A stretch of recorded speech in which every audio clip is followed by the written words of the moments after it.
Вот эту толполитарную модель, то, что нарисовано на 1-долларовой купюре, можно представить применительно к Западу и вообще можно разные модификации. Вы подумайте сами самостоятельно. Ее можно детализовать и для сферы культуры, для сферы образования, там, для силовых структур, по-разному. Ну вот одна из модификаций, как можно понимать, это вот цивилизации Запада. Вот есть высшее знахарство, это оккультная идеологическая верхушка финансовой олигархии. Концептуальная власть вот здесь.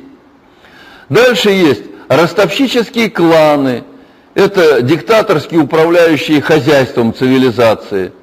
Они политически оформляют свою безраздельную власть через политику там, и так далее. То есть олигархи. Дальше есть вот эти голубые. Это так называемая творческая интеллигенция, элита, звезды искусств, спорта, их специально надувают.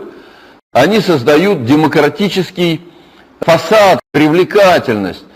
Специально формируют здесь авторитетов для молодежи, для подражания.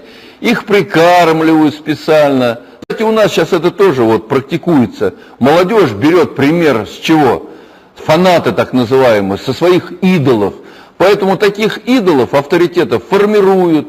За счет этих идолов на них чего оденут, то остальные будут одевать. Чего едят идолы, то и остальные будут есть, понимаете? То есть это, вообще говоря, марионетки, все эти идолы, их формируют, звезды спорта, кино, их прикармливают специально. То есть это тоже своего рода толполитарная система. Они, как правило, ничего не понимают ни в жизни, ими только прикрываются. Дальше идет научно-техническая интеллигенция, это высококвалифицированные специалисты, прикладники разных отраслей, это так называемый средний класс.